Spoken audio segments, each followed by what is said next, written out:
ลีสัพพัญญูพระพุทธเจ้าที่ไวที่สะอาดที่จะกละปูจาแก่บรรดาดีเจทั้งหลายที่ได้ออกรายการยังสถานีวิทยุพระพุทธศาสนาแห่งชาติและสังคมตั้งแต่พระสงฆ์องค์พระเจ้าปน้อยปนานครูบาอาจารย์ท่านผู้รู้ท่านดอกเตอร์ท่านพระมหานะครับท่านเจ้าทุกตนทุกองค์ก็ได้ยกมือไหว้สาองค์พระสัมมาสัมพุทธเจ้าแล้วถึงจะได้ออกรายการในขณะนี้ก็นานจะได้ได้จ่าเกี่ยวกับสปะสาระเรื่องอันที่เป็นสาระเป็นประโยชน์กับบรรดาพ่อแม่พี่น้องท่านผู้ฟังการตั้งรายการของสถานีวิทยุพระพุทธศาสนาแห่งชาติและสังคมขึ้นพระพุทธศาสนาเพื่อการศึกษาพระพุทธศาสนาวัฒนธรรมท้องถิ่นเมืองเชียงใหม่ของเรา เพราะว่าสถานีเกิดขึ้นก็ทางท่านพระอาจารย์ท่านเจ้าอารามาบดีตลอดถึงท่านผู้สนับสนุนในสถานีได้คิดได้พอได้มองการไกลเพื่อจะให้ท่านพระสงฆ์องค์เจ้าก่อนน้อยก่อนนานท่านผู้รู้ครูบาอาจารย์ได้ได้จ่าสิ่งที่เป็นสาระที่เป็นประโยชน์กับบรรดาพ่อแม่พี่น้องศรัทธาประชาชนอันอยู่ในทางไกลๆนะครับเพราะว่าส่วนมากท่านพระสงฆ์องค์เจ้าสมัยนี้จะเดินทางไปหาพ่อแม่พี่น้องนั้นดูเหมือนกับเมื่อสมัยเมื่อ30 ปีก่อนก็เดินสลิดนะครับเข้าป่าเข้าดงเข้าพงป่าไม้เข้าไปคุณคุณห้วยคุณดอยไปกันก็ประมาณ30-40 ปีล่วงแล้วมาดังนั้นแหละท่านพระสงฆ์องค์เจ้ามาระยะหลังนี้ก็เลยที่นิติพานาตื้อกันมานะครับเป็นหลาย10 ปีเหมือนกันพ่อแม่พี่น้องเพราะจะอยากให้มีสถานีวิทยุเป็นของตัวเองเพื่อจะได้ได้จ๋าคือพ่อแม่พี่น้องศรัทธาประชาชนได้สดับรับฟังกันนะครับกันมานั่นกันละเมินนักหนานักแก่ละนะครับก็มาได้มาในระยะหลังในประมาณ20 กว่าปีนี่มาได้ถึงที่เขาได้มีสถานีพระพุทธศาสนาแห่งชาติและสังคมเกิดขึ้นมาฉะนั้นท่านพระสงฆ์พระเจ้าก็สบายพ่อแม่พี่น้องก็ต้องเดินจาริกเข้าป่าเข้าดงเข้าไปหาศรัทธาประชาชนนะครับพ่อแม่พี่น้องที่อยู่ห่างไกลนะครับมีวิทยุไว้เปิดฟังวิทยุตามขึ้นนะครับจะเป็นสถานีวิทยุชุมชนก็ได้ตั้งขึ้นไว้นะครับเนาะเพื่อนก็จะรับเอาขึ้นจากสถานีวิทยุพระพุทธศาสนาแห่งชาติและสังคมมันมีอยู่2 สถานีพ่อแม่พี่น้องที่เป็นหลักอยู่นะครับมีสถานีขึ้น FM 96.0 เมกะเฮิรตซ์วัดอินทร์กินกระดือเมืองออกรายการออกอาการที่วัดพระธาตุเจ้าดอยสุเทพขึ้น FM 104.50 เมกะเฮิรตซ์ขึ้นของวัดไฟหินนะครับ104.50 นะครับอันนี้แหละนอกนั้นก็จะมีทางวัดหนองกายนะครับเนาะก็เกาะกันลิงกันเข้าไปวัดพระนอนป่าเกที่พระนอนขอนม่วงหรือว่าเลดิโอนะครับแล้วนอกจากนั้นก็มีสถานีวิทยุอย่างจำสายของชุมชนบางที่บางแห่งเพิ่นก็เอามาเกาะมาก้องมาลิงกันไปก็มีกันมากคงลวงลายนะครับแล้วก็ยังขยับขยายขึ้นมาแถมสถานีวิทยุของเราออกทางอินเทอร์เน็ตนะครับไปทั่วสารทิศทุกวันนี้พ่อแม่พี่น้องจะอยู่ในห้อมห้วยภูดอยถ้ามีอินเทอร์เน็ตเปิดฟังได้เลยนะครับเนาะเปิดฟังได้เลยนะครับนานวันนี้พอนานก็ได้มา พบมาปะกัมมนาพ่อแม่พี่น้องท่านผู้ฟังท่านผู้รู้ครูบาอาจารย์ตลอดถึงอีน้องอีนายพ่ออีแม่เขาที่ได้สนับรับฟังยังสถานีวิทยุพระพุทธศาสนาแห่งชาติและสังคมขึ้น FM 104.50 เมกะเฮิรตซ์ในวันนี้นะครับยามเย็นเวลา5 โมงเกินถึง6 โมงค่ำวันนี้มันมาค่ำเตี่ยพ่อแม่พี่น้องเลยนะครับวันนี้พ่อนานนะครับก็ตะวาในนอกตะวาก็ได้ประกาศได้ได้เจิญบรรดาพ่อแม่พี่น้องนะครับหมอน้อยทั้งหลายได้ไปไปจ่าไปยังสดับรับฟังยังท่านผู้รู้นะครับท่านผู้ปกครองในอำเภอเมืองจังหวัดเชียงใหม่เขตเทศบาลนครเชียงใหม่ได้ไปพบไปปะกันนะครับก็พอดีนะครับวันนี้เขาก็ได้ไปไปจ่าไปพบไปปะกันมาละก่อนนี้นะครับพ่อแม่พี่น้องเป็นสิ่งที่ดีเหมือนกันนะครับเขาได้ไปพบไปปะไปไปจ่ากันหลายคู่หลายคนพบพ่อนานก็มาการตักเป็นมาการตักเจียวกินนั่นพ่อนานจูวันนี้เขาก็เดินไปอันกันนี้ได้เขียนเข้าหูอยู่ก็เลยเข้าไปมึงไหว้ไปหาเพื่อนก็ยกมือไหว้เป็นยังไงเป็นหมูจักกะเสียงเป็นหมูจักกะเสียงนะครับหมูที่มันบอกใครมันเป็นมหันหน้าหันตานะเป็นการหมูจักกะเสียงและอีแม่นั่นเพิ่งก็ว่ากันนี่กับปนานจูนะครับเอาสวัสดีเจ้าปนานนะครับกันอาจังนะครับกลางหมู่หลวงคนหลายนะครับเป็นซากเขาก็เขินเหมือนกันนะครับก็เลยยินยันสาคือมันเกยกันบอกมันเขินนะครับอันนี้ล่ะพ่อแม่พี่น้องท่านผู้ฟังทั้งบ้านทั้งจองที่อยู่ไกลๆนะครับทางตำบลทางอำเภอไปนะครับว่าทางนั้นสถานีวิทยุพระพุทธศาสนาแห่งชาติและสังคมที่ปนานได้ออกรายการอยู่นะครับปนานก็ต้องขออนุญาตท่านพระอาจารย์ท่านพระครูชโมวิสุวัตรซึ่งเป็นผู้ดูแลสถานีบอกว่าถ้ามีสิ่งที่ไหนที่ดีๆจะมามาจาในสถานีใดก็นะครับเพราะว่าก็เรื่องสัพพะสละเรื่องของปนานนั่นก็เอามากะเป็นเรื่องทำให้ศรัทธาประชาชนเป็นได้เข้าอกเข้าใจแล้วนะครับแล้วก็มันยังมีนะครับเรื่องอันที่มาเดียวมาเอาเรื่องที่มันฮิตอย่างอื่นละนะครับเอาเรื่องที่ป้องกันนะครับอันนั้นเพิ่งก็บอกมาว่าเรื่องหมาว่าหมาบ้ามาเดียวนี้จะวันก่อนได้ยินขนาดว่าลูกหมาบ้าครบกับปีนี้นะครับอย่าไป3 คนละนะครับ4 คนนะครับแต่ที่จริงไม่ใช่6 คนละหรอกนะครับเป็น6 คนมาละนะครับมา5-6 คนละนะครับฉะนั้นพ่อแม่พี่น้องท่านผู้ฟังแต่ว่าพ่อนานก็หันในโทรทัศน์อีน้องลูกหลานเราเหมือนกันนะครับแมวนะครับแมวเดินเข้ามาหามันคงจะเอามือยื่นเล่นมาได้แมวนั่นก็ร้องมันถ้าจะมาเล่นนะครับก็ไปกราบมือนะครับไปกราบมือก็เจ็บเหมือนเก่านะครับก็สะดุ้งก็ลากมือออกมามันก็เป็นน้ำลายแมวนะครับมันก็มองคืบเนี่ยนะครับก็ไม่ได้สนใจนะครับปรากฏว่าตัววันศีลเนี่ยเสียชีวิตไปละนะครับพ่อแม่พี่น้องก็หัวนะครับก็พอดีว่าวันนั้นก็กันละแต่ว่ามาได้เอาไปหาหมอมาได้ล้างนะครับตกมาใกล้ที่จะเสียชีวิตเนี่ยบอกว่าหายใจมาออกเจ็บหน้าอกกัดหน้าอกแน่นหน้าอก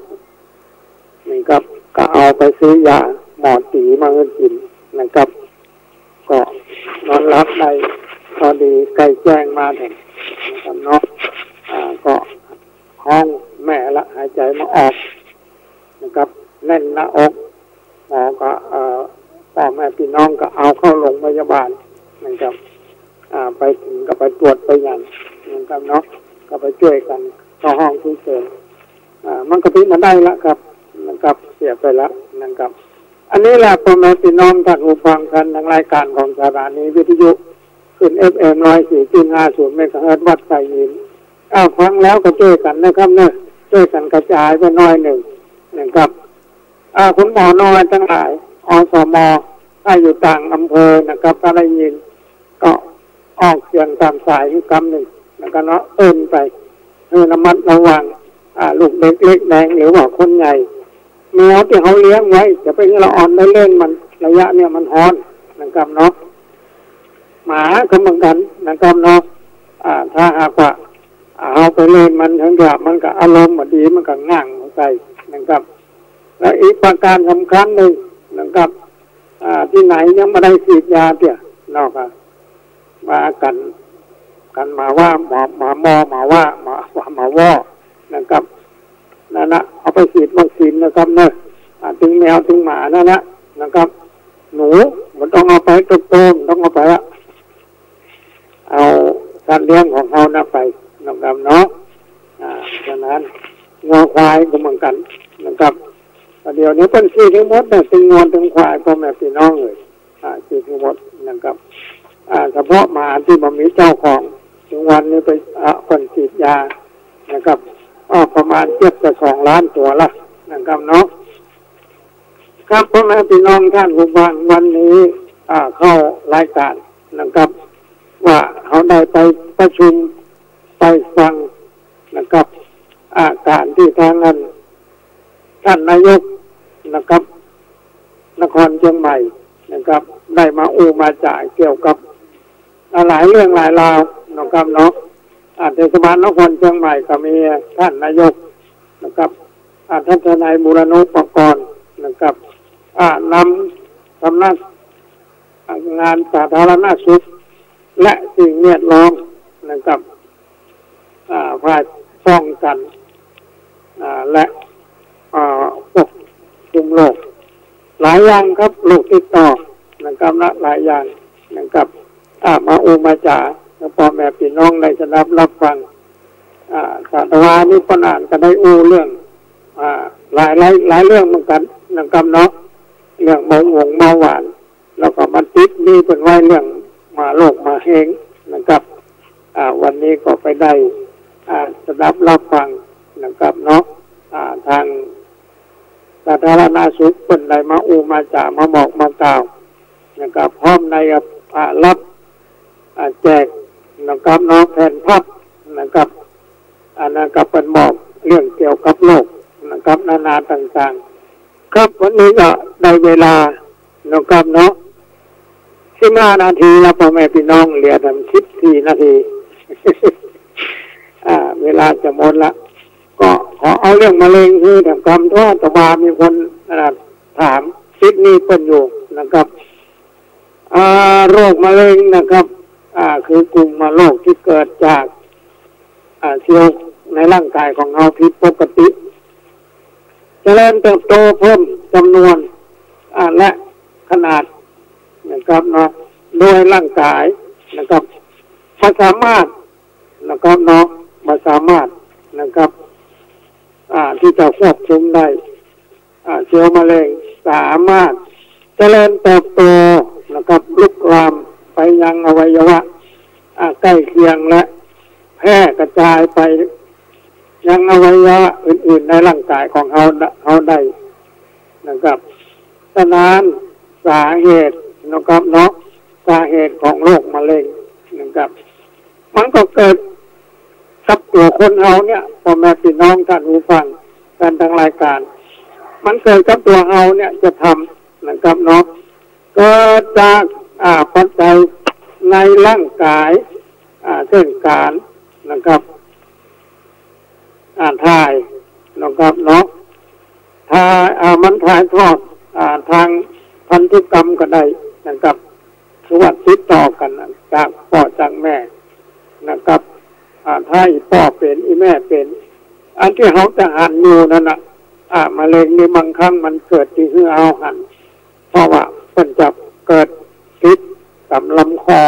นะ นะครับเนาะขั้นแรกก็จะเจ็บปวดนะครับแต่แล้วก็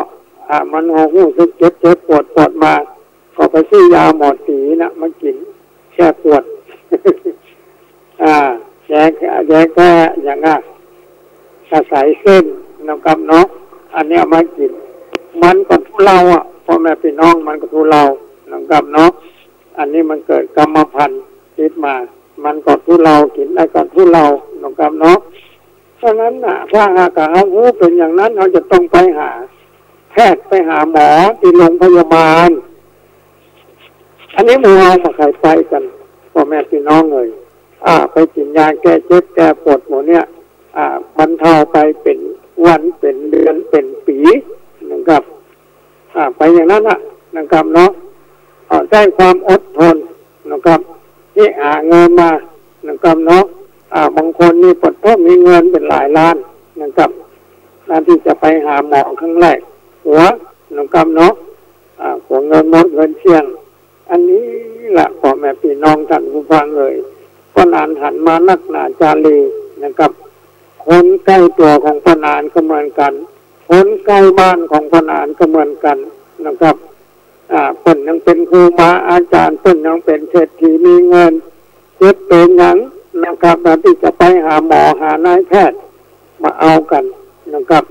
ไปตามห้านขายยาเนี่ยไปแกะเอาไว้ซื้อยามาเป็นชุดนะครับยาเป็นชุดนั้นดีนะพ่อแม่พี่น้องมันมีมดอย่างแก้ไข้แก้ปวดแก้อันนี้กระสายเส้นรวมกันทั้งเลยนะครับมันเป็นแก้ปวดมดนะครับเวลาเอามากินนี่มันหายนะครับเนาะหายได้ไปเป็นระยะนะครับอะไรก็ไปไหนกันได้ยาหยังกันได้นะครับเนาะก็ปากคนว่าเอาละอยู่มาแถมน้อยหนึ่งนะครับมันมาใจหมอกปีได้จะเป็น2 ปี3 ปีพ่อแม่พี่น้องเลยพอเราไปอยู่อย่างนั้นวันละสุดท้ายบักไข่ไหวละนะครับเนาะไปดูแล้วนะครับเนาะต้องน้ำหนองน้ำเลือดก็ไหลนะครับไหลที่ไหนไหลออกจากเต้านมบางคนก็เอาไปหาแพทย์หาหมอเนี่ยย่างใดบางกองไปหันแล้วเพิ่นมาได้ตรวจละนะครับเนาะเพิ่นก็ว่าโอ้มันถึงตายนึกในใจเพิ่นนะใครบอกคนอ่านกึดเอาคนเดียวนะครับเนาะแต่มันก็เป็นไปตามนั่นแท้นะพ่อแม่พี่น้องก็ยืนสองสามวันเขาก็ถามหาเพิ่นเนาะต่อบ้านใกล้เล่นแข่งบักมันจะว่ามาเคยหันกันแทบจะทุกวันแต่นั้น2-3 วันมาหันเพิ่นก็เลยถามมาเพิ่นก็บอกว่าเพิ่นไปอยู่โรงพยาบาลมาลดได้หลายวันละแล้วเป็น7-8 วันละนะครับก็ถามกันไปถามกันมาก็ยังหมูว่าเพิ่นเป็นโรคมะเร็งนะครับเนาะก็มาหู้เลยนะครับพอญาติเพิ่นมาเราพบญาติเพิ่นพบลูกพบหลานก็ถามเป็นมะเร็งเต้านมไปตัดละนะครับตอนนี้ไปตัดละเอาไปตัดแล้วพ่อแม่พี่น้องตัดแล้วแผลยังมันต้องหอมต้องหายดีแต่เอาปีกบ้านกับแผลยังมันต้องหอมได้หายด้วยนะครับเนาะแล้วแต่2-3 วันก็ได้ยินเสียงละไว้นะครับอันนี้ล่ะพ่อแม่พี่น้องเอาต้องรักษาตัวเก่าต้องฮักตัวเก่านะครับเนาะโรคมะเร็งนี้เป็นว่าถ้าหากว่ามันเป็นขึ้นมาครั้งแรกเอาหูมันเจ็บมันปวดมันจะอยู่ไหนจะเจ็บที่ข้างข้างซ้ายข้างขวาที่สะดือนะครับเนาะเป็นอะไรอย่างต่างๆนานาปวดคอปวดตั้งงอนตั้งหลังยังกระจ่างนะครับเนาะไปซื้อยาหมอสีมากับซื้อมากินครั้ง2 ครั้งถ้ามันว่าใครที่ลงทุนเราจะไรก็ตัดสินใจไปหาหมอดีกว่าไปอูกับหมอเพิ่งฟังนะครับเนาะไปอูกับหมอพยาบาลฟังเคล็ดลับแล้วก็นะครับเป็นกระสันนิษฐานก็ต้องเข้าหาหมอนะครับ3โรคนั้นนะครับเนาะหมอเอาเป็นแต่ละห้องก็เอาไปคือหมอนั้นเป็นวิจัยเป็นท่องเป็นถามเป็นตรวจเป็นฟังนะครับแสดงแล้วถ้ามันเป็นอยู่นี้เป็นก็บอกว่ามันได้เป็นก็บอกอย่างนี้นักวันนี้ มาปิดบ้านนั่นเนอะนอนโรงพยาบาลนะครับเขียนยกก็ส่งนะครับเนาะไปบอกคือพยาบาลก็เอาไปดูนะครับก็ไปจัดห้องละนะครับเนาะได้นอนนะครับได้นอนมาค่ำมาหมอก็ไปดูไปเอายาให้กินนะครับนึงทำเพื่อรับนอนได้สบายวันพวกแม่เจ้าหมอก็มาตรวจกันนะครับอันนั้นก็เลยได้บอกว่าเป็นอย่างนั้นนะครับต้องกินยาอย่างนี้ต้องเป็นอย่างนั้นหายนะครับเนาะหายนะครับเป็นก็บอกว่าหายนะครับแล้วเป็นยังบอกเชื่อบอกของคนนั่นจะบอกให้ญาติเป็นมะเร็งนะครับติดไหนลำคอติดไหนลำไส้ถุงน้ำดีนะครับติดตับนะครับเป็นบอกว่าอย่างไรตาติดต่ำถุงน้ำดีติดตับลำไส้ตัดขว้างทันทีเลยพ่อแม่พี่น้องหมอเป็นผ่าตัดเลยแต่ก็ยากน้อยอยู่ที่ลำคอนะครับเนาะอันตรายที่ลำคอนี่นะครับฉะนั้นก็เลยบอกนะครับญาติพี่น้องก็ช่วยกันรักษานะครับเนาะต้องฆ่าเชื้อก่อนพ่อแม่พี่น้องต้องฆ่าเชื้อมันก่อนอันนี้แหละนะครับเนาะสถานีวิทยุพระพุทธศาสนาแห่งชาติและสังคมขึ้น FM 104.50 เมกะเฮิรตซ์เป็นสิ่งที่มีสาระที่เป็นประโยชน์กับบรรดาพ่อแม่พี่น้องท่านผู้ฟังท่านทางรายการนะครับเหตุที่เขาจะเป็นมะเร็งเกิดขึ้นได้นะครับเนาะ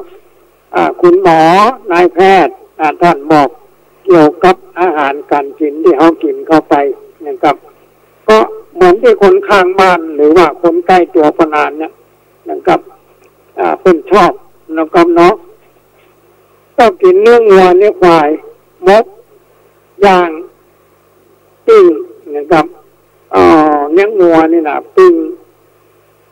กะลาหรือว่าเอามาย่างมันตกใส่ถ่านไฟนะชั่ว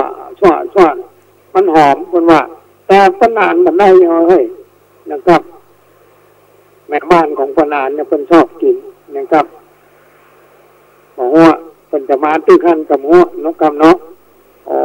เขาอยู่ได้เลยสาบกินเจ็บหัวนะครับก่อนนั่งเคยว่าเคยเถียงกันแล้วมันก็เลยทะเลาะกันระยะหลังนี่มาก็บอกมาเป็นยะนะครับถ้าเพิ่นจะเอานั้นมาเพิ่นก็ไม่ได้กินถึงวันนะครับเนาะเหมือนไหนเพิ่นไปปกไปปะแต่เนื้อเนี่ยอุ่นเนี่ยเพิ่นก็จะซื้อมามกมาย่างมาปิ้งเนี่ยครั้งหนึ่งถ้าเพิ่นเอามาปิ้งเนี่ยอันละถ้าเขาได้กินแล้วเขาก็หนีออกบ้านนะครับแต่เขาหนีออกบ้านไปแล้วนะครับเนาะเพิ่นก็ย่าแล้วเพิ่นก็กินแล้วเพิ่นก็จบละนะครับเอาไปแอวไปแหวนกับมูนั่นได้สักชั่วโมงนะครับเนาะเดี๋ยวเพิ่นรีบมาน่ะบางทีเพิ่นกินอยู่ประมาณสักชั่วโมงป่านี่ตีขึ้นมานะครับเพิ่นหันหน้าเขาเพิ่นก็ยิ้มละนะครับเนาะเพิ่นว่าจะกินข้าวแล้วยังก็บอกนี่ยังกินห้องก็ถ้ามีก็เอามากินไปกินนะครับเนาะก็กินนะครับเนาะก็มาว่าอย่างกันละมานไก่หันเรือนเทียนก็เหมือนกันนะครับเนาะเอาส่วนมากไม่ยิงนะครับเป็นมักนะครับอันนั้นก็เสียชีวิตไปหมดนะครับการไม่ยิงนี่มีใกล้ๆที่คุณจักกันนี่3 รายเป็นมะเร็งมดนะครับนอกจากนั้นก็เป็นประจายนะครับประจายนี่แก่ยังไงมักนะครับเนาะมักอย่างซาดิสจึงเป็นอย่างไรนะครับเนาะซาดิสนะครับมีหันครั้งหนึ่งก็ไปดูกับกันนะครับมีงานก็เป็นบอกว่าอย่างซาดิสมันกินเนอะต้องรับแต่มันนานนี่หรอกก็ไม่ได้รับไปไปจ่าไปอย่างกันประมาณตี 2พ่อแม่พี่น้องก็เอามาซ่านะครับเขาก็ไปพอก็ต้องได้เนื้อมาจ้ะเนื้ออย่างกระโมกมาถามแต่ตอนเป็นเนื้องัวเนี่ยควายก็ยังว่ามาถามเพิ่นก็ต้องเอามาซ่ากันนั่นน่ะซอยกันแล้วก็ใส่กระเทียมใส่พริกใส่หอมใส่หยังกันแล้วเนี่ยกันนั่นน่ะนะครับ กำเดียวเนี่ยคนใส่กะละมังออกมาละซัดกันเอาเฮ้ยพ่อแม่พี่น้องเลยมันกินดูดีดูลำนะครับประมาณตี 1 ตี 2นะครับคนไปเอาอย่างมาเอาไปเอาที่ไหนมาพุ่นของข้าซัดซาดุดอยู่ได้เหมือนพ่อแม่พี่น้องมีอันเปลี่ยนไปหมดนะครับมา3-4 คนบางครั้งถ้าคนเดี๋ยวนี้นะครับอันนั้นอันเนี้ยมันมาเฮงที่มันจะเกิดขึ้นได้ก็เพราะตัวเฮาไปเสาะหาใส่ตัวเฮาเองนะครับฉะนั้นพ่อแม่พี่น้องท่านบางท่านที่กระลอกเลยเฮามีสถานีแล้วจะต้องเอาสถานีเป็นสาระเป็นประโยชน์นะครับเนาะว่าพอนานก็ขออนุญาตจากเจ้าหน้าที่สถานีตลอดถึงท่านพระคุณเจ้านะครับเนาะท่านเจ้าอารามมามดีท่านพระอาจารย์นะครับเนาะท่านพระครูปริยัติญาณุศาสตร์เจ้าผู้อำนวยการของสถานีกิจกรรมเนาะท่านพระอาจารย์ท่านพระครูสมุวิสุวรรณนะครับท่านพระมหาวุฒิธรรมนะครับเนาะซึ่งเป็นเจ้าหน้าที่ก็เลยได้บอกได้ขออนุญาตเพิ่นก็ได้อนุญาตแล้วตามที่เขาได้อู้กันไปตั้งแต่ต้นนะครับเนาะดังนั้นเอาสิ่งเหล่านี้มาอู้มาจางพ่อแม่พี่น้องของเขาได้สดับรับฟังการนั้นถ้าเอามาห้างตัวนะครับเนาะก็ตัวเก่าก็ตามใจเถอะนะครับเนาะเขาบังคับกันมาได้เขาว่ากันมาได้นะครับเนาะเพียงแต่อู้กันได้บอกกันได้นะครับเนาะอันเนี้ยนักปฏิบัติเพื่อห่างไกลจากโรคมะเร็งนะครับเป็นบอกเกี่ยวกับอาหารเหมือนกันนะการเลือกนะครับรับประทานอาหารที่มันสะอาดปลอดสารพิษและเชื้อโรคนะครับเนาะควรรับประทานอาหารอย่างผลไม้รากไม้ผักสดนะครับผลไม้สดปลอดสารพิษนะครับคือตอนนักน้อยกันแต่เอาไปงูในยา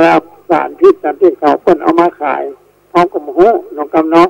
แต่ยังไงอาจารย์ครับสถานีวิทยุพระพุทธศาสนาแห่งชาติและสังคมส่วน FM 104.50 เมกะเฮิรตซ์ก็ขอบอกคือท่านเลยเพราะว่าซื้ออย่างเป็นผลละหมากรากไม้พักไม้ใช้เกลืออย่างเอามาถึงก่อนล้างมือมันสะอาดนะครับเนาะล้างอันดับแรกนะครับใส่ในกระมังใส่ในน้ำคุล้างเขย่านะครับเนาะเสร็จแล้วก็เทขว้างแล้วก็เอาใส่ซ่านะครับตาห่างนะครับเนาะกันนั้นก็เปิดน้ำก็ใส่กับเขย่าหรือว่าจะเอาแจ่ด่างทับทิมมาสมัยโบราณนี่เปิ่นว่าข้าสนุกเปิ่นเอาน้ำข้าวหมวกประเดี๋ยวนั้นน้ำข้าวหมวกมันแบบนี้นะครับเนาะเปิ่นเอาน้ำข้าวหมวกในเขาล้างเขาแจ่นะครับฉะนั้นเขาก็ต้องพยายามช่วยตัวของเขาเองนะครับฉะนั้นมันจะไต่จากมะเร็งถ้ามาแจ้งว่ามาช่วยตัวของเขาเองเนี่ยมันก็ใกล้ลูกมะเร็งเขาไปจริงๆนะก็อยู่ที่การกินนะครับเนาะการกินมุกกินมันกินเผ็ดกินเค็มนะครับเนาะหมู่เนี้ยอันตรายนะครับเนาะถ้าเผ็ดน้ำพริกนี่นะครับเนาะถ้าเป็นน้ำพริกมันเผ็ดมันก็มาต่อได้เก่านะครับเนาะฉะนั้นถ้าหักตัวแล้วก็พยายามนะครับเนาะเอาละพ่อแม่พี่น้องกันอุฟังอุไปอุมาเหลียวก่อนนาฬิกาเวลาก็หมดละนะครับเนาะเวลาก็หมดเวลานะครับเนาะมันต้องเสียดายพ่อแม่พี่น้องก่อยฟังกันวันใหม่ต่อไปนะครับเนาะวันนี้ขอความสุขกายสบายใจนะครับตรงนี้อีพ่ออีแม่อีน้องอีนายท่านผู้ฟังกันทางรายการตะปะตะละเรื่องสถานีวิทยุพระพุทธศาสนาแห่งชาติและสังคมขึ้น FM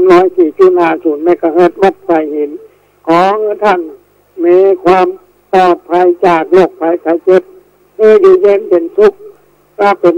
ที่ตั้งที่พึ่งของทางศาสนาเป็นอันดับต่อไปนะครับวันนี้ขอความสุขกายสบายใจจงมีแด่ท่านทุกท่านก็ได้ลากันเพียงตัวนี้ก่อนนะครับเนาะสวัสดีครับผมด้วยเพลงหมายรักสามัคคีไทยนิรักสงบแต่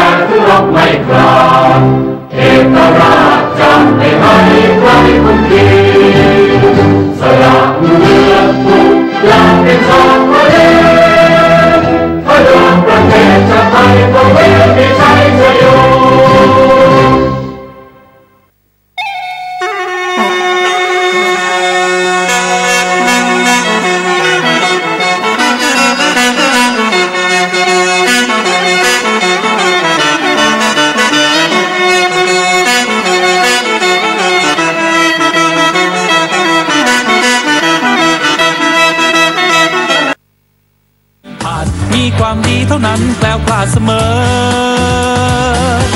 เหนื่อยเท่าไรยากเท่าไรจับมือกันไว้ไปด้วยกันยังมั่นคงพร้อมฝ่าฟันยังคงมีศรัทธาไม่หวั่นไหวทำใจให้เป็นเพชรแท้ไม่แพ้อะไรสิอย่างวันนี้มีเราเคียงข้างอุปสรรคก็ไร้ความหมายบทเรียนสอนเราไม่เหมือนในวันวานความฝันที่ใจของเราต้องการต้องสร้างมันด้วยกันจึงยั่งยืน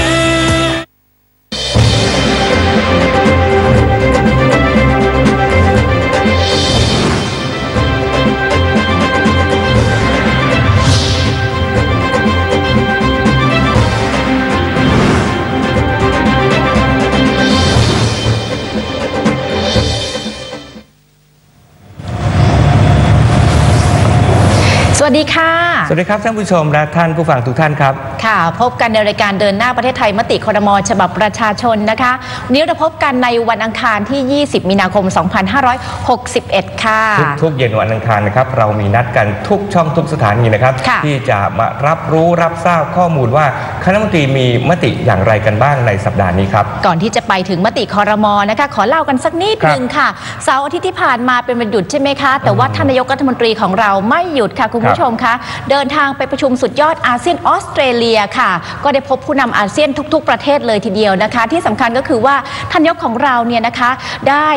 รับความสนใจจากผู้นำอาเซียนประเทศต่างๆรวมถึงทางด้านของออสเตรเลียเป็นพิเศษเลยล่ะค่ะถือว่าเป็นความร่วมมือระหว่างประเทศนะครับซึ่งจริงๆแล้วเนี่ยทุกประเทศเนี่ยอยากจะมีพื้นที่ยืนในสังคมที่ว่านานาประเทศอยู่แล้วนะครับและประเทศไทยเราได้รับการตอบรับจากทั้งประเทศที่เป็นในกลุ่มอาเซียนรวมไปถึงประเทศที่เป็นยักษ์ใหญ่ที่มีอิทธิพลทางเศรษฐกิจทางการเมืองระหว่างประเทศนะครับท่านรัฐมนตรีก็ได้เดินทางไปพบปะกับผู้นำของแต่ละประเทศนะฮะและมีข่าวนะคะว่าทางด้านของผู้นำออสเตรเลียก็จะเดินทางมาเยือนประเทศไทยของเราอีกด้วยนี่เป็นข่าวดีมากๆเลยนะคะเรื่องต่อไปค่ะก็เป็นเรื่องที่นายกรัฐมนตรีก็มีความห่วงใยกับพี่น้องประชาชนเนื่องจากว่าทางด้านของกรมอุตุนิยมวิทยาก็บอกมาแล้วนะคะว่าวันที่20ถึง23มีนาคมนี้จะเกิดพายุฤดูร้อนค่ะวันนี้ก่อนการประชุมท่านนายกรัฐมนตรีสั่งการเลยนะคะให้หน่วยงานที่เกี่ยวข้องทุกจังหวัดเลยไปดูแลประชาชนและเตรียมการในเรื่องนี้ให้ดีค่ะเรื่องของพายุฤดูร้อนนะครับยิ่งอากาศร้อนจัดมากๆเนี่ยโอกาสที่จะเกิดฝนฟ้าคะนองและก็พายุลูกเห็บเกิดขึ้นท่านนายกรัฐมนตรีก็เน้นย้ำนะครับบอกให้พี่น้องประชาชนเนี่ยติดตามข้อมูลข่าวสารที่เป็นทางการจากกรมอุตุนิยมด้วยนะครับว่าเกิดเหตุการณ์อะไรต้องระมัดระวังแล้วก็เน้นย้ำไปที่หน่วยงานที่รับผิดชอบทุกหน่วยงานทุกกระทรวงทบวงกรมให้เข้าไปดำเนินการเข้าไปช่วยเหลือพี่น้องประชาชนให้ทันท่วงทีนะครับเฝ้าระวังด้วยแล้วก็รับมือเตรียมการรับมือให้ดีด้วยนะครับเพราะว่าเรื่องนี้คิดว่าจะเกิดทั่วประเทศแน่นอนสำหรับพายุฤดูร้อนในครั้งนี้ค่ะคุณผู้ชมค่ะดูแลสุขภาพด้วยนะครับใช่ค่ะแล้วก็อย่าลืมนะคะอย่าไปใกล้ต้นไม้ใหญ่อย่าไปใกล้ป้ายใหญ่ๆป้ายโฆษณาถ้าเกิดว่ามีพายุฤดูร้อนมาเนี่ยอาจจะทำให้บาดเจ็บได้นะคะมาถึงมติคณะรัฐมนตรีนะครับเรื่องแรกที่อยากจะหยิบมาเล่าให้ฟังวันนี้นะครับเป็นเรื่องเกี่ยวกับเรื่องการมีอยู่มีกินเนี่ยฮะเรื่องของพี่น้องเราของพี่น้องคนไทยของเราที่หลายคนอาจจะเดือดร้อนเป็นอยู่ในกลุ่มที่มีรายได้น้อยเนี่ยนะครับแล้วก็เกษตรกรรายย่อยที่อาจจะไม่เข้าถึงเงินในระบบแต่ไปใช้เงินนอกระบบซะมากกว่าเวลาที่เราเกิดอาการเงินช็อตแล้วก็อยากจะมีเงินเพื่อจะไปใช้จ่ายในครอบครัวแต่ว่ามักไปอยู่ในเงินกู้นอกระบบอย่างเงี้ยเป็นเรื่องที่น่ากลัวเพราะดอกเบี้ยสูงด้วยนะคะอาจารย์และที่สำคัญก็คือการเรียกว่าเป็นการกู้ยืมอย่างนี้เจ้าหนี้เนี่ยเวลาเรียกมานี่อันตรายเหมือนกันเพราะอาจจะโดนทำร้ายร่างกายได้ย้อนไปถึงปี2560นะครับทางรัฐบาลให้ความสำคัญกับเรื่องนี้ก็เลยอนุมัติไปในโครงการระยะแรกให้กับ2ธนาคารคือธนาคารออมสินนะฮะกับธนาคารเพื่อการเกษตรและสหกรณ์การเกษตรหรือธกสเนี่ยนะครับให้สามารถกู้เงินไปใช้ในการชำระหนี้พวกนี้นะครับหรือใช้ในภาวะฉุกเฉินได้นะครับซึ่งเรียกว่าเป็นโครงการสินเชื่อรายย่อยเพื่อใช้จ่ายฉุกเฉินนั่นคือระยะที่1คราวนี้มาระยะที่2ใช่ไหมคะอาจารย์ระยะที่2นี่ความจริงมีความต่อเนื่องนะครับคือธนาคารเพื่อธกสของเราเนี่ยธนาคารเพื่อการเกษตรและสหกรณ์การเกษตรเนี่ยก็รับผิดชอบไปแล้วนะครับทีนี้วันนี้คณะรัฐมนตรีเนี่ย มองว่ายังมีพี่น้องประชาชนที่ยังไม่เข้าถึงเรื่องนี้นะครับอีกจำนวนหนึ่งนะครับก็เลยวันนี้เห็นชอบในหลักเกณฑ์เงื่อนไขนะครับในโครงการสินเชื่อรายย่อยให้กับธนาคารออมสินเป็นระยะที่2นะครับใช่ค่ะเป็นวงเงินสินเชื่อนะคะรวมทั้งหมดไม่เกิน 10,000 ล้านบาทส่วนสินเชื่อต่อรายนั้นจะได้ไม่เกิน 50,000 บาทต่อครัวเรือนนะคะครับก็ถือว่าเป็นการเข้ามาช่วยดูแลพี่น้องประชาชนนะครับแล้วก็ต้องให้ระยะเวลา5 ปีเลยนะฮะต้องชำระคืนภายใน5 ปีนะครับดอกเบี้ยน้อยนิดครับแต่ทั้งนี้ทั้งนั้นผมคิดว่ารัฐบาลเองก็อยากจะให้พี่น้องประชาชนใช้เงินด้วยความระมัดระวังนะครับนี่คือเรื่องสำคัญไม่ใช่ว่ารัฐบาลหนุนปั๊บไปใช้เงินที่ไม่เกิดประโยชน์อะไรเอาไปลงทุนนะครับเอาไปลงทุนเอาไปสร้างรายได้เพิ่มขึ้นนะครับจะได้ทำให้เราสามารถอยู่ได้อย่างมีความสุขมากขึ้นสุขภาพชีวิตดีขึ้นนะครับระยะเวลาของสินเชื่อจะเริ่มกันนะคะตั้งแต่ที่รัฐบาลมีมติแล้วไปจนถึงตั้งแต่เดือนนี้จนถึงวันที่31 มีนาคมปี 2563แต่ไม่ใช่ว่าพอจะไปธนาคารไปทำเรื่องเสร็จได้ปุ๊บเลยไม่ใช่มันต้องมีกระบวนการของมันนะคะขอให้พี่น้องประชาชนที่ไปเข้าในสินเชื่อนี้ให้ใจเย็นๆกันนิดนึงนะคะต้องบอกอย่างนี้นะครับไม่งั้นแล้วเดี๋ยวพอผู้น้องเราฟังรายการเสร็จพรุ่งนี้ไปกันเลยนะครับวันนี้เพิ่งจะอนุมัตินะครับติดตามข้อมูลกับธนาคารออมสินได้นะครับแล้วก็ไปสอบถามได้แต่ว่ายังไม่สามารถกู้ได้ตอนนี้นะรอกันนิดนึงนะครับแต่ได้แน่ๆครับ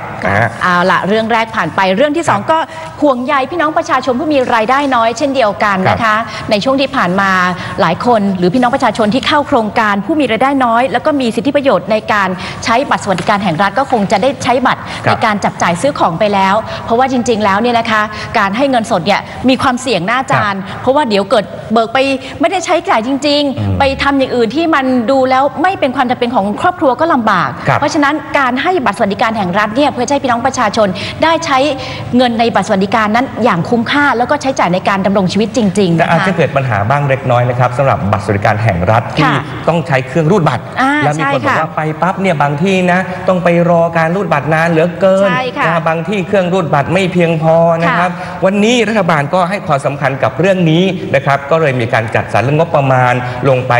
ดำเนินการในเรื่องของเครื่องรูดบัตรนะครับเพื่อที่จะกระจายไปให้ถึงพี่น้องประชาชนของเรานะครับวันนี้คณะรัฐมนตรีมีมติอนุมัติเงินงบประมาณรายจ่ายนะครับจัดการในเรื่องเครื่องรูดบัตรเพิ่มอีกประมาณ 20,000 เครื่องนะครับโดยจะไปติดตั้งที่ร้านธงฟ้าประมาณ 10,000 เครื่องที่ร้านประชารัฐของกองทุนหมู่บ้านและชุมชนเมืองอีก 1,000 เครื่องนะครับก็ถือว่าเป็นเรื่องที่ดีอีก 10,000 เครื่องค่ะอาจารย์ทั้งคู่ 20,000 เครื่องนะคะรวมกันทั้งหมดนะคะซึ่งตามสถิติมาตั้งแต่เดือนตุลาคมจนถึงกุมภาพันธ์ปีนี้เนี่ยนะคะมีผู้ใช้บัตรสวัสดิการแห่งรัฐสูงสุดเนี่ย124 รายต่อวันค่ะเพราะฉะนั้นเนี่ยก็เลยบอกว่าโอ้โหถ้าใช้เยอะกันแบบนี้ต้องเพิ่มจำนวนบัตรรูดเพราะว่าไม่งั้นแล้วจะไม่ทันการนะคะสำหรับพี่น้องประชาชนค่ะแต่ถึงแม้ว่ารัฐบาลเองจะให้บัตรนะฮะไปสามารถไปรูดซื้อนู่นซื้อนี่ได้นะครับแต่พี่น้องประชาชนเราก็ต้องพึ่งตัวเองยืนได้ด้วยตัวเองต้องช่วยกันทำมาหากินใช้เงินอย่างประหยัดนะครับแล้วก็ใช้คุณค่ามันคุ้มที่สุดกับการที่เรามีชีวิตอยู่ในการที่สามารถทำมาหากินได้นะใช่ค่ะก็ถือว่ารัฐให้ความสำคัญกับที่ผู้มีรายได้น้อยแล้วก็เกษตรกรเป็นอย่างยิ่งนะคะ2 เรื่องที่ผ่านไปก็เป็นเรื่องที่ทำให้พี่น้องประชาชนอุ่นใจได้แล้วนะคะกับการดูแลของภาครัฐของเราค่ะจากข่าวดีใน2 เรื่องแรกนะครับที่รัฐบาลให้ความสำคัญและก็ให้การช่วยเหลือพี่น้องที่มีรายได้น้อยนะครับมาสู่เรื่องต่อไปที่ผมอยากจะหยิบขึ้นมาพูดวันนี้นะครับเป็นเรื่องที่เกี่ยวกับเกษตรกรนะครับโดยเฉพาะเกษตรกรที่ทำในเรื่องของยางพารานะครับเพราะที่ผ่านมานี่นะครับยางพารานั้นราคาตกลงนะฮะเพราะว่าปริมาณของยางพาราอาจจะออกมาเยอะเกินไปนะครับและพี่น้องเกษตรกรเองก็เลยต้องเจอปัญหาเรื่องของราคายางที่ถูกลงนะครับใช่ค่ะเรื่องนี้รัฐบาลไม่นิ่งนอนใจเจอปัญหานี้มาก็ศึกษาตั้งแต่ต้นว่ามันเกิดขึ้นจากอะไรและจะหาแนวทางในการแก้ปัญหาให้กับเกษตรกรชาวสวนยางอย่างไรนะคะโดยมอบหมายให้กับคณะกรรมการนโยบายยางธรรมชาติหรือว่ากนย.ไปศึกษาดูรายละเอียดหาวิธีการค่ะซึ่งก็ได้โครงการใหญ่ๆมา3 โครงการและโครงการเหล่านี้แหละค่ะจะช่วยให้พี่น้องเกษตรกรนั้นมีรายได้แล้วก็มีความเป็นอยู่ที่ดีขึ้นนะคะซึ่ง3 โครงการก็มีการอนุมัติในวันนี้แล้วค่ะซึ่งรัฐบาลเองเนี่ยครับพยายามเหลือเกินนะครับที่อยากจะให้พี่น้องเกษตรกรของเราเนี่ยสามารถยืนได้ด้วยตัวเองอยู่ได้ใน การแข่งขันเรื่องการค้าขายด้วยระบบการตลาดที่ถูกต้องไม่ถูกบิดเบือนไม่ถูกแทรกแซงนะครับปริมาณยางพาราที่ออกมาเยอะเนี่ยนะครับถ้าเกิดเราเอาไปใช้เนี่ยนะก็จะทำให้ราคาน่าจะดีขึ้นรัฐบาลเองก็ให้ความสำคัญกับเรื่องแบบนี้แล้วก็มองไปที่หน่วยงานภาครัฐเลยแหละครับว่าหน่วยงานภาครัฐเนี่ยน่าจะเป็นองค์กรหนึ่งเลยนะครับที่สามารถจะช่วยเหลือพี่น้องเกษตรกรยางพาราได้ด้วยการดูดซับเอาปริมาณยางพาราที่อยู่ในตลาดเนี่ยมาใช้ประโยชน์มาแปรรูปนะครับก็เลยนำมาสู่โครงการส่งเสริมการใช้ยางพาราของหน่วยงานภาครัฐนะครับให้รัฐเนี่ยให้หน่วยงานภาครัฐเนี่ยไปซัพพอร์ตมาดึงมานะเอามาเพื่อที่จะพัฒนาแล้วก็เอามาใช้จริงๆอย่างจังกันเลยนะครับซึ่งท่านนายกรัฐมนตรีก็ได้ย้ำเรื่องนี้มันแต่แรกว่าหน่วยงานราชการทั้งหลายถ้ามีความเป็นไปได้เอามาเลยยางพาราของพี่น้องเกษตรกรมีความจำเป็นที่มาใช้กับหน่วยงานของท่านได้เป็นอย่างดีในเรื่องต่างๆการก่อสร้างถนนโรงเรียนสนามฟุตบอลอย่างนี้เป็นต้นที่เราเคยพูดไปนะคะตอนนี้ก็เป็นจริงแล้วล่ะค่ะเรื่องที่2ค่ะเป็นเรื่องที่มีการสนับสนุนสินเชื่อเป็นเงินทุนหมุนเวียนแก่สถาบันเกษตรกรเพื่อรวบรวมยางที่ผ่านมาพี่น้องเกษตรกรเขารวบรวมกันเป็นสถาบันจัดตั้งสถาบันขึ้นมาแล้วก็ไปรวบรวมยางจากพี่น้องเกษตรกรถึงที่เลยเพื่อจะมารวบรวมไว้ก่อนแล้วก็จำหน่ายออกนะคะนี่แหละก็สิ่งที่สำคัญสถาบันเหล่านี้ก็ต้องการเงินทุนหมุนเวียนก็ต้องมีสินเชื่อให้กับสถาบันเหล่านี้ด้วยเช่นกันอันนี้รัฐบาลวันนี้ก็อนุมัติไปนะฮะ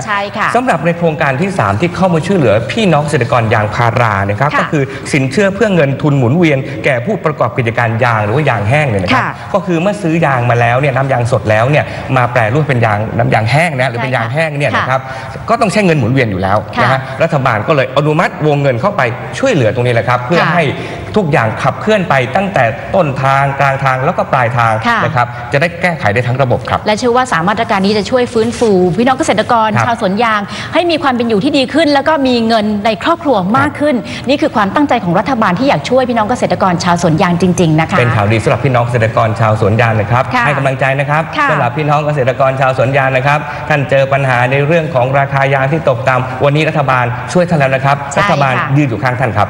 จากเรื่องของยางพารามาถึงเรื่องของที่ดินกันบ้างจำได้ว่าพี่น้องชาวเกษตรกรเนี่ยมักจะมีปัญหาเรื่องของการจำนองที่ดินใช่ไหมคะจริงๆเอาเงินของเอาที่ดินตัวเองไปจำนองเพราะว่าต้องเอาเงินมาใช้จ่ายในการทำเกษตรกรรมแต่ปรากฏว่าบางครั้งการจำนองที่ดินของพี่น้องเกษตรกรเนี่ยหลุดมือไปเสียดายมากเลยนะคะตั้งใจอยากจะมีที่ดินเพื่อทำกินทีนี้เป็นอย่างไรค่ะอันนี้ก็เลยมีทางรัฐบาลเนี่ยก็มีสถาบันบริหารจัดการธนาคารที่ดินซึ่งเป็นองค์การมหาชนเนี่ยนะครับชื่อเอาเรียกง่ายๆดีกว่าธนาคารที่ดินเข้ามาช่วยดูแลในเรื่องนี้นะครับเป้าหมายหลักๆเพื่อสนับสนุนให้เกิดการใช้ประโยชน์ในที่ดินอย่างเหมาะสม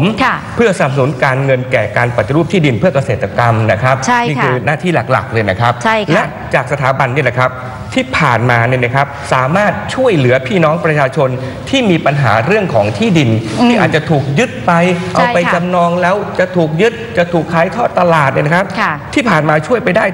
184สัญญานะครับเป็นวงเงินก็เข้าไปต้อง77ล้านบาทเลยนะครับรูปแบบของการช่วยเหลือก็คือการให้สินเชื่อเพื่อป้องกันแล้วก็แก้ไขปัญหาการสูญเสียที่ดินเกษตรกรรมนั่นเองนะคะมีหลายอย่างด้วยกันคุณผู้ชมคะไม่ว่าจะเป็นการไถ่ถอนที่ดินจากการจำนองหรือขายฝากที่ยังอยู่ในอายุสัญญาอยู่นะคะ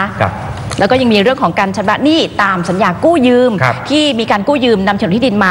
าเรียกว่ามาจำนองเอาไว้นั่นเองค่ะหรือกรณีที่ดินนั้นถูกยึดเอาไปขายทอดตลาดนะครับแล้วเจ้าของที่ดินเองเนี่ยที่ถูกยึดไปเนี่ยยังอยากได้อยู่เนี่ยก็สามารถที่จะไปติดต่อกับสถาบันการเงินนี้นะครับที่จะขอยืมเงินมาเพื่อที่จะมาไถ่ถอนนะฮะเรื่องแบบนี้วันนี้ครับคณะรัฐมนตรีก็มีมติอนุมัติหลักการนะครับเป็นมาตรการภาษีเพื่อสนับสนุนการดำเนินงานของสถาบันบริหารจัดการที่ดินนะฮะนี่คือเพราะว่าสถาบันธนาคารที่ดินเนี่ย